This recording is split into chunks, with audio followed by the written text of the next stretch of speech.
Y tú, oh muro, dulce y querido muro, muéstrame tu rendija. Muéstrame tu rendija. Oh, para mirar por ella con mis ojos. Gracias, amable muro. Que Júpiter te lo pague.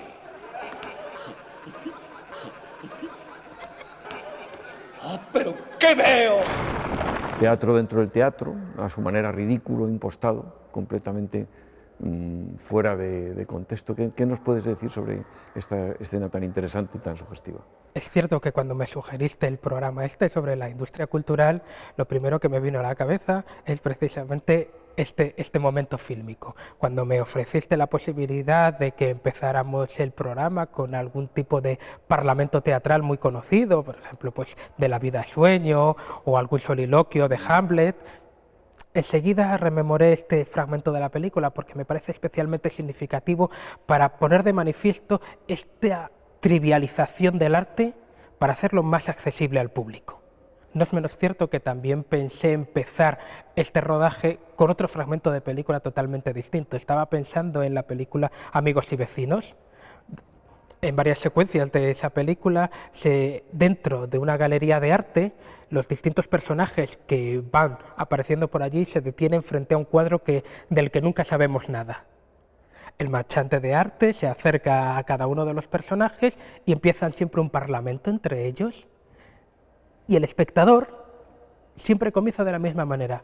¿Usted no cree que a esta obra le falta algo? A lo que responde el marchante de arte, no creo que le falte nada. Y me parece muy significativo para mostrar también de qué manera intentamos exhibirnos ante los demás para darnos importancia en el conocimiento del arte, aunque sea evidenciando, por supuesto, nuestra más absoluta ignorancia al respecto. Hola. ¿Qué tal? Bien, gracias. Bien. ¿Sabes si es parte de una colección o si...? No, es una pieza única. Bonita, ¿verdad? Mucho.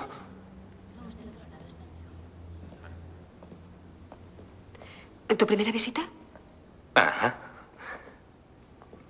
¿Y tú? No, yo trabajo aquí. Oh, vaya. ¿Eres artista? No, solo ayudante. Eso es magnífico. Oye, ¿tenéis tienda de regalos? Quería comprarle a mi mujer un...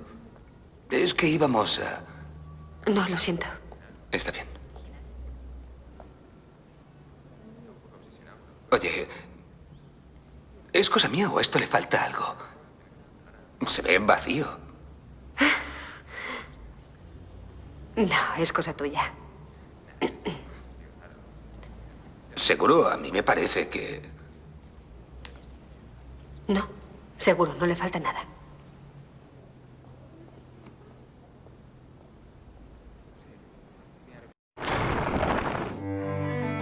A lo largo de la historia, la literatura y el arte han constituido un motivo de disfrute para los seres humanos. Las grandes novelas y piezas teatrales, las mejores óperas, las piezas musicales más inspiradas han sido siempre consideradas como obras cumbres del espíritu humano, creaciones de las mentes más elevadas que contribuyen a hacernos mejores. Pero la mayoría de la población ha vivido ajena al disfrute de esas creaciones hasta hace muy pocos decenios. ¿Y podéis ver la diferencia entre este Tintoretto y la pintura bizantina más primitiva que hemos visto? A ver, ¿cuál diríais que es la diferencia más significativa? Yo diría que el marco de esta es más grande. Pues sí, es más grande.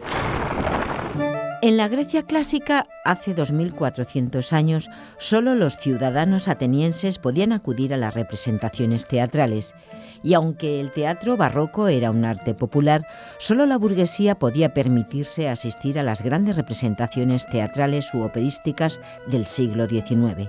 El caso de la literatura es más extremo, aunque la difusión de la imprenta a comienzos del Renacimiento contribuyó mucho a popularizar los libros. En países como España, la mayor parte de la población fue analfabeta hasta bien entrado el siglo pasado, lo que convertía la lectura en un pasatiempo para las clases medias y altas. En cuanto a los museos de arte, en su forma actual son también bastante recientes y no se generalizaron hasta el siglo XIX. La situación cambió en los estados europeos y en algunos americanos desde el fin de la Segunda Guerra Mundial. Bajo el llamado Estado social, la extensión de la formación obligatoria y el aumento del nivel de vida y del tiempo libre en las clases bajas produjo un afán creciente de muchos ciudadanos por acceder al disfrute de lo que hasta entonces había sido patrimonio de unos pocos. Algunos de los pensadores más lúcidos del siglo XX, vinculados a la llamada teoría crítica, predijeron la transformación total de la cultura en un bien de consumo, algo que se ha dado en nuestros días de un modo sorprendente. Un pensador cercano a esta escuela, Walter Benjamin, escribió en 1932 que el arte había perdido el aura de singularidad que lo caracterizaba, puesto que podía ser reproducido infinitamente gracias a las nuevas técnicas. Una obra de arte ya no es algo maravilloso porque podemos ver su reproducción exacta en nuestro cuarto de estar. El resultado de esta susceptibilidad de reproducir masivamente el arte es que hoy en día todos podemos tener en nuestra casa una reproducción de las Meninas, pero obviamente no tenemos las auténticas Meninas. Esto quiere decir que la obra de arte, al difuminarse, al expandirse por todo el mundo en imágenes infinitamente reproducibles, se desprende en buena medida de su valor original. Y podemos decir incluso que aunque todos podamos tener una suerte de meninas vicarias, ya no nos interesan lo más mínimo. Dicho vulgarmente, diríamos que una reproducción de las meninas en casa es una horterada. De esta manera vemos que el arte se hace completamente cercano, próximo, pierde todo elemento de sacralidad. Por lo tanto, cuando decimos que el arte, o el disfrute más bien del arte, se ha democratizado, deberíamos tener en cuenta qué es lo que se quiere decir con esta utilización, a mi juicio, engañosa del término democracia. Más bien lo que ha hecho el arte es generalizarse. Esto tiene ciertamente un aspecto positivo, pero podríamos decir que lo que se gana en extensión se pierde en intención, y todo aquel elemento fruitivo que iba asociado al auténtico arte no reproducido, que hacía que la gente viajara en ocasión miles de kilómetros para disfrutar de una obra de arte en su contexto auténtico, se ha perdido completamente. Hoy tenemos, por lo tanto, el arte convertido en otra suerte de mercancía a la que se le aplica, bajo ese esquema de lo que llamaba Baudrillard acertadamente la sociedad de consumo, se le aplica un patrón de la típica fungibilidad capitalista, es decir, es un elemento más del consumo con el que podemos comerciar, que es objetivo de políticas, de gestión, de medios culturales. Esto indudablemente ha desacralizado el arte y además lo vemos, por ejemplo, en ese receptáculo tradicional del fenómeno artístico que son los museos. Hoy en día nos encontramos con mucha frecuencia con la paradoja de que museos espléndidos, que son en sí mismos obras de arte, magníficas obras arquitectónicas, no tienen ningún tipo de contenido. Por lo tanto, la situación parece haberse trastocado completamente. Nos gustaría ser capaces de ilustrar hasta qué punto esto ha producido una transformación radical, y esa transformación ha contribuido, por lo tanto, resumiendo, a la vez que a popularizar y a extender el arte, a minimizar la calidad de su disfrute y a quitarle todo tipo de potencial transformador en la medida en que solo sirve para que las masas estén contentas con una especie de sucedáneo de disfrute. Esto, por cierto, se puede percibir perfectamente en una magnífica película, El coleccionista, de William Wyler.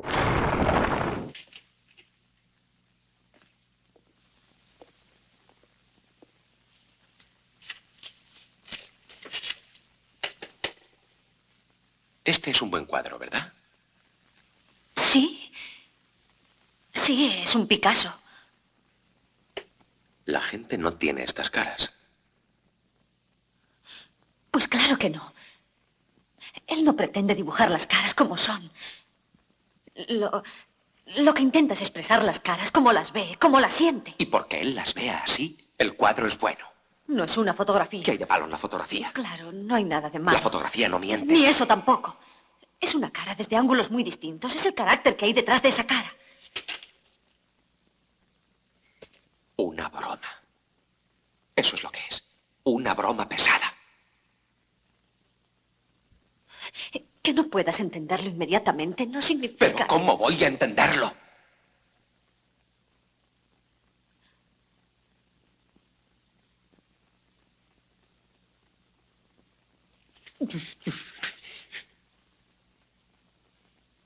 Te voy a decir lo que pienso de esto. Que no significa nada. No solo para mí, para nadie. Tú dices que sí, porque algún profesor en alguna parte te dijo que sí. Os hace sentiros superiores, a ti y a tus amigos. Pero no creo que una entre 1 millón de personas normales y corrientes diga que esto es bueno. Una estupidez. Una estupidez y nada más. Y el libro también es igual de malo. Es estúpido. Durante los 6 últimos decenios, esa tendencia a disfrutar masivamente del arte ha sido constante, hasta tal punto que pronto el Estado decidió intervenir para proporcionar entretenimiento a sus ciudadanos. El resultado es la industria cultural, que ya fue prevista en los años 40 por Adorno, Horkheimer y Marcuse. La cultura, ya desacralizada y manipulable, no es más que otro objeto sometido a las reglas de la producción, la distribución y el intercambio. Se habla de gestores culturales y de ministerios de cultura. El poder ha intervenido en la cultura para proporcionar entretenimiento, para convertirla en un surtido de bienes culturales que distribuye de un modo que acaba recordando al pan y espectáculos de los emperadores romanos. El resultado, como afirmó Marcuse, es que las manifestaciones artísticas han perdido todo su sentido crítico y ahora, bajo la forma de productos de consumo, se han convertido en medios ilusionantes. De lo que se trata es de estar distraídos, de pasar el rato y, en la medida de lo posible, evadirnos de todas aquellas cuestiones que nos atenazan la vida.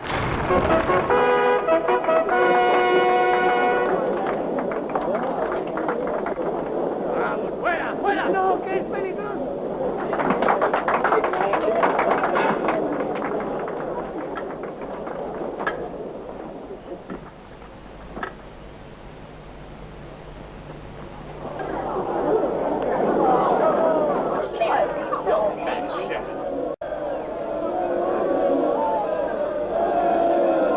¡Ay! ¡Ay! Creo que me va a dar un paro cardíaco. Esto es patético.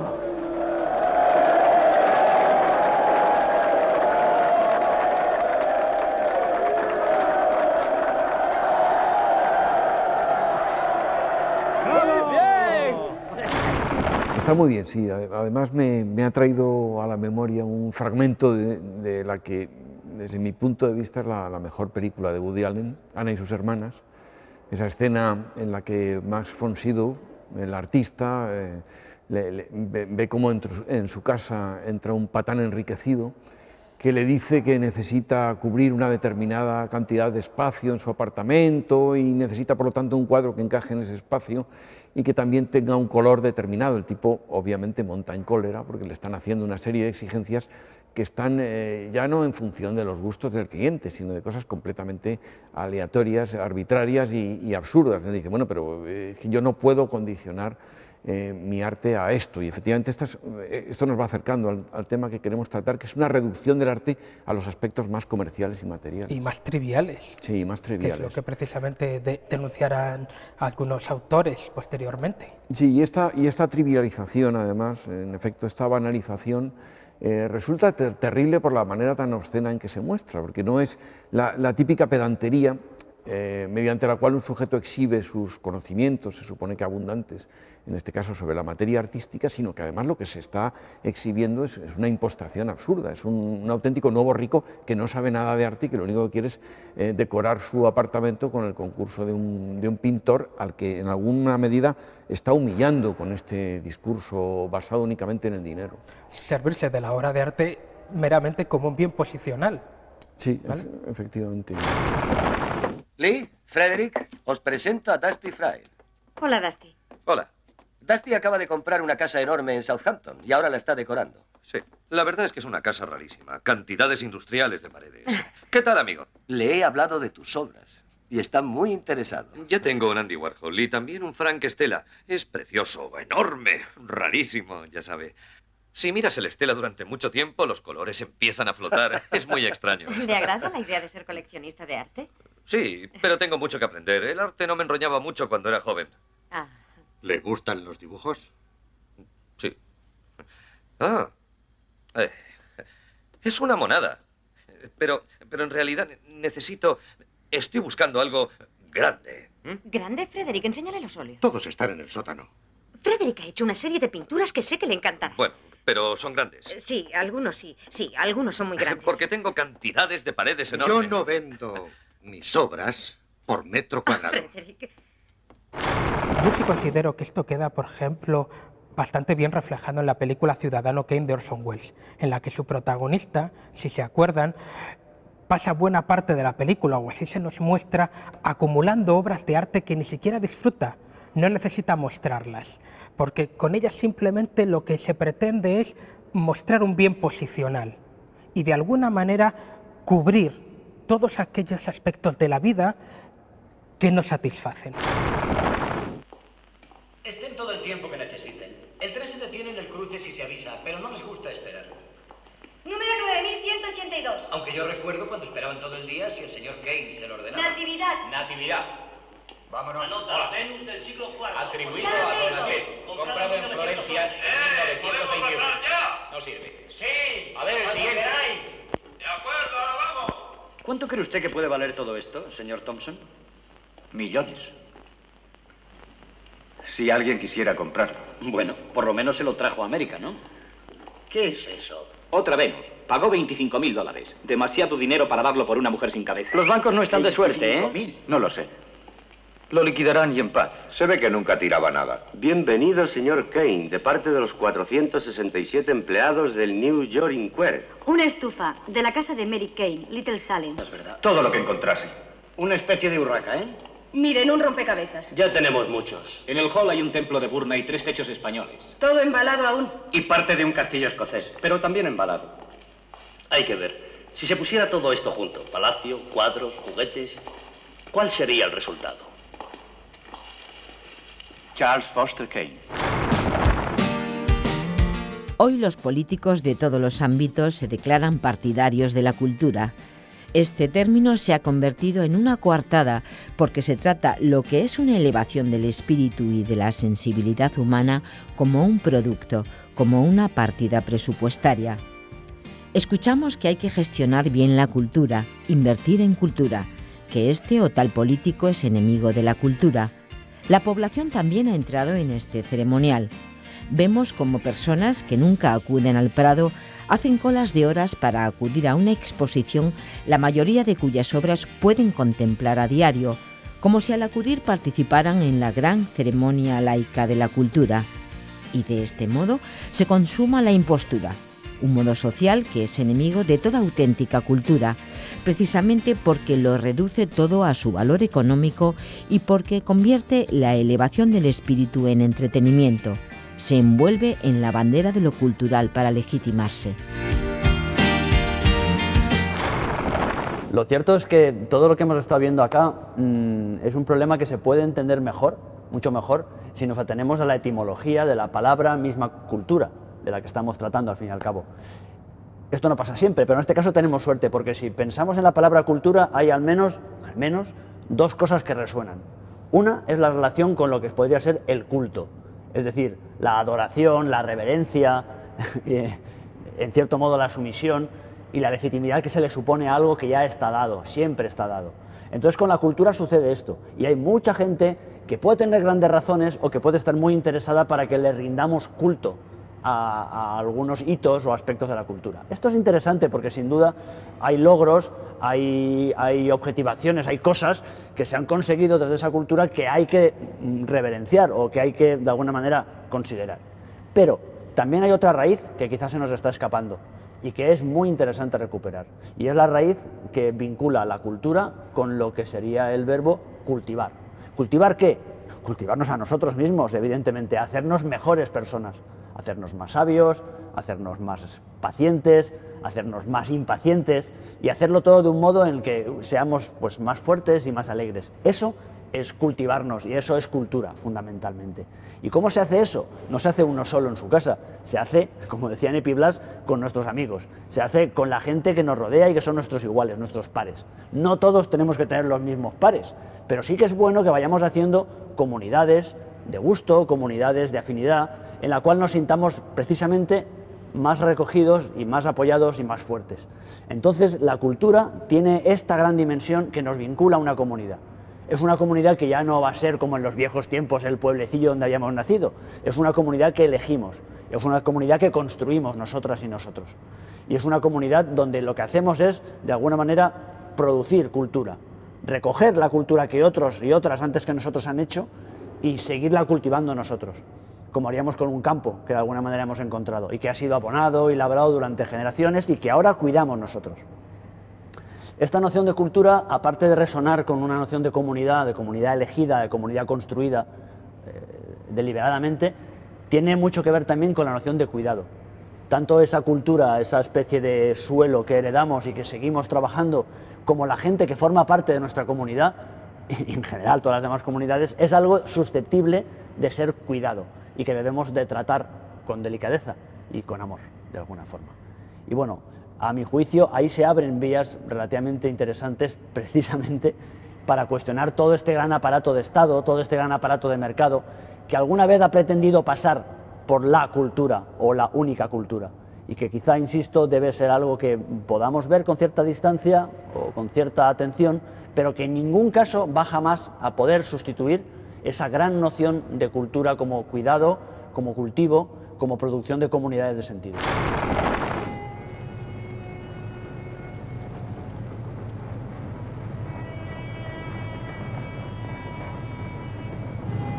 Arriba. Levanta del suelo. Cuerpo tembloroso. Oh, débiles miembros. Poneos en marcha para iniciar una vida servil.